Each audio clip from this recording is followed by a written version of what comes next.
Channel. ಇವತ್ತಿನ recipe ಬಂದು ಸಿಂಪಲ್ಲಾಗಿ ಟೊಮೆಟೊ ಕರಿ ಮಾಡೋದು. ನೀವು ಮನೇಲಿ ಟ್ರೈ ಮಾಡಿ, ಹೇಗಿದೆ ಅಂತ ಕಮೆಂಟಲ್ಲಿ ತಿಳಿಸಿ. ಫಸ್ಟು ಬಾಣಲಿಯಲ್ಲಿ ಎಣ್ಣೆ ಹಾಕಿ ಮತ್ತು ಅದು ಸ್ವಲ್ಪ ಕಾಯಕ್ಕೆ ಬಿಡಿ.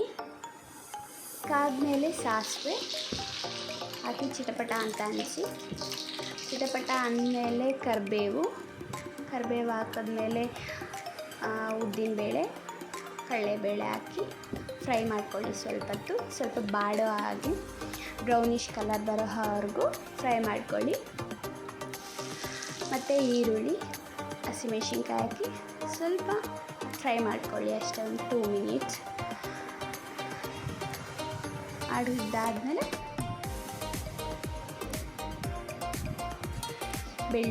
ಜಜ್ಜಿ ಬೆಳ್ಳುಳ್ಳಿ ಹಾಕಿ ಅದನ್ನು ಸ್ವಲ್ಪ ಫ್ರೈ ಮಾಡಿಕೊಂಡು ಸಿಂಪಲ್ಲಾಗಿ ಮಾಡೋದು. ಮನೇಲೇ ನೀವು ಟ್ರೈ ಮಾಡಿ, ಹೇಗಿದೆ ಅಂತ ಹೇಳಿ. ಮತ್ತು ಟೊಮೆಟೊ ಸಣ್ಣದಾಗಿ ಹಚ್ಚಿರೋ ಟೊಮೆಟೊನ ಹಚ್ಕೊಳ್ಳಿ.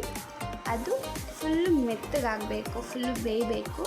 ಅಲ್ಲಿವರೆಗೂ ಫ್ರೈ ಮಾಡ್ಕೊತ ಸ್ವಲ್ಪ ಹೊತ್ತು ಫ್ರೈ ಮಾಡಿಕೊಂಡು ಬೇಯೋಕ್ಕೆ ಬಿಡಿ.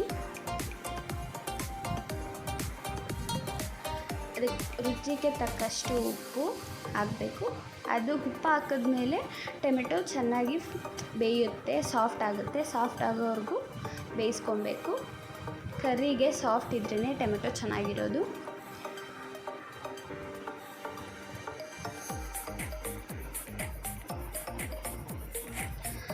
ಮತ್ತು ಅರಶಿನ ಹಾಕ್ಕೊಳ್ಳಿ. 1 ಟೇಬಲ್ ಸ್ಪೂನಷ್ಟು ಅರಶಿನ ಹಾಕ್ಕೊಂಡು ಫ್ರೈ ಮಾಡಿ.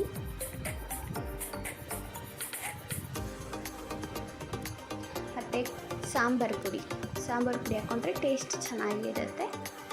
ಸಾಂಬಾರು ಪುಡಿ ಹಾಕ್ಕೊಂಡು ಸ್ವಲ್ಪ ಫ್ರೈ ಮಾಡ್ಕೊಳ್ಳಿ.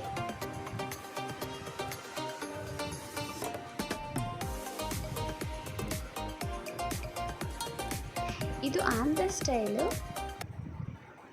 ನೋಡಿ. ಲಾಸ್ಟಲ್ಲಿ ಕೊತ್ತಂಬರಿ ಹಾಕಿ ready to heat.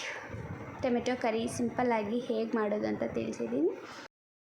Like, share, subscribe ಮಾಡೋದನ್ನು ಮರಿಬೇಡಿ. Thank you so much.